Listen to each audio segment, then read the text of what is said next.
सौरभ मालवीय, ये वीवीपैट का मिलान हो जाए, छोड़िए अभी बैलेट पेपर पर तो मैं बाद में आता हूं, 5% ही क्यों, सबका मिलान हो जाए, दूध का दूध पानी का पानी हो जाए। बिल्कुल संदीप जी, ये होना ही चाहिए।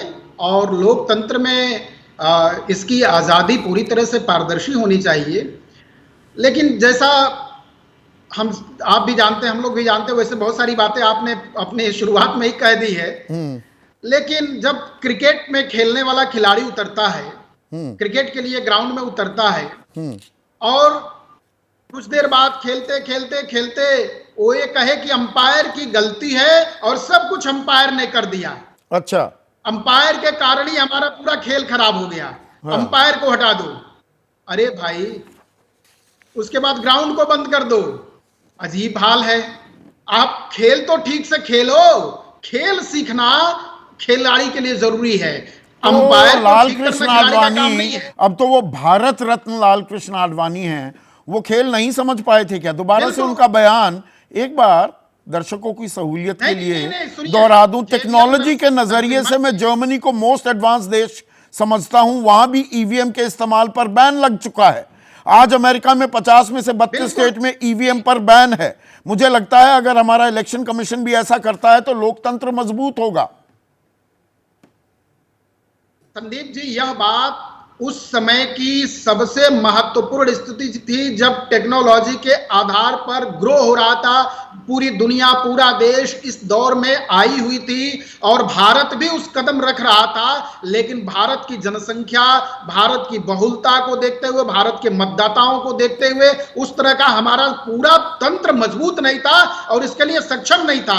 आज हम प्रज्ञान और चंद्रयान की बात कर रहे हैं, हम कहां खड़े हैं विश्व मंच पर, आप देख रहे हैं। हमारी जीडीपी कहां जा रही है, हमारी ग्रोथ कहां जा रही है, हमारी अर्थव्यवस्था कहां जा रही है, अच्छा, दुनिया में हम किस रूप में जा रहे हैं, आप भी देख रहे हैं। इसलिए इसलिए इस बात को अब भारत में लागू करना, कहना, ये उस कालखंड का जो सवाल है। ईवीएम तो देखिए, बनाती प्रोग्रेसिव होना है, चाहिए। जो कंपनी ईवीएम बनाती है, भारत इलेक्ट्रॉनिक्स और इलेक्ट्रॉनिक कॉरपोरेशन ऑफ इंडिया, अभी सुजाता वो गिनवा रही थी और वो फैक्ट चेक मैंने किया हुआ है, 4 उसके निदेशक बीजेपी से ताल्लुक रखते हैं। पारदर्शिता का पैमाना है ये। देखिए, पारदर्शिता के पैमाने पर तो सुजाता जी ये भी कह देंगे कि उनके यहाँ जो प्रमुख लोग हैं वो सब इधर आ रहे हैं। आप अच्छा, पूरे तंत्र को, पूरी व्यवस्था को, पूरी मशीनरी को ऐसे सवाल में मत डाल दीजिए कि ताल्लुक रखते हैं। अरे भाई, किसी व्यक्ति का क्या संपर्क सरोकार होगा, उसके आधार पर आप कैसे बात करते हैं?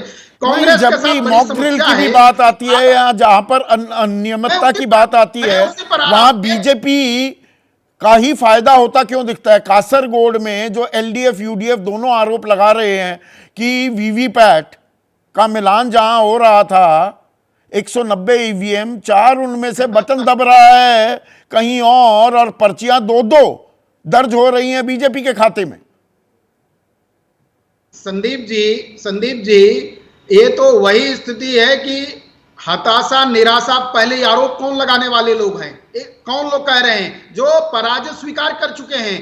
अब जो सिस्टम है, जो चीजें हैं, आप भारत निर्वाचन आयोग को, भारत की न्याय प्रणाली को, जो स्वतंत्र इकाई है, एक संवैधानिक संस्था है, उसको भी नहीं मान रहे, उसको भी नहीं स्वीकार करें, उस पर भी आपको विश्वास और भरोसा नहीं है, उस पर आपको भी तो श्रद्धा नहीं है, था, तो आप, वो तो देखिए आपकी भी तो नहीं, वही बिल्कुल बोली है। थी।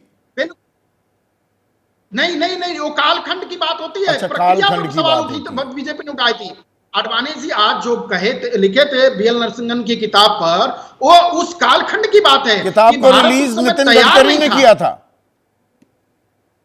मैं उसी बात को कह रहा हूं, आपकी ही बात को मैं आगे बता रहा हूं, 2 कदम आगे बढ़ के बता रहा हूं। उस समय हमारा तंत्र इसलिए सक्षम नहीं था। आज हम सक्षम हैं, आज हम कराने में सफल हैं। और बाकायदे चुनाव आयोग चैलेंज कह रहा है, दे रहा है, आप आइए करके दिखाइए। क्यों नहीं? इंडिया गठबंधन ओपी से कोई रावत जा रहा है। साहब, और अंतिम बात, हाँ जी, बोलिए बोलिए बोलिए। अंतिम अंतिम अंतिम बात, ये संदीप जी, यह बहुत सोची समझी हुई, बयान दिलाई हुई बात, घटनाक्रम में पटकथा है। आखिर प्रियंका वाड्रा जी ने इस बात को क्यों उठाया? क्यों नहीं और कोई आगे आया? इस पर भी आगे जब आप हमें समय देंगे तो मैं टिप्पणी करूंगा। ठीक है, वो तो ये भी सवाल उठा रहे हैं कि 400 की ताल इसीलिए ठोकी जा रही है कि ईवीएम का खेला कर दिया जाएगा। पर जैसे ही घड़ी का काटा दोपहर 2:30 पे आए, बबीता जी का दिल सास बहू साजिश के लिए मचल जाए। और ये है इनकी बहू, पूरे दिन ऑफिस की टेंशन हो जाए गॉन जब ये करें अपना फेवरेट शो फ्री टाइम पे ऑन। इनकी तरह आप भी देखिए अपना फेवरेट शो अपने टाइम पर और डाउनलोड कीजिए एबीपी लाइव ऐप अपने स्मार्ट टीवी पर।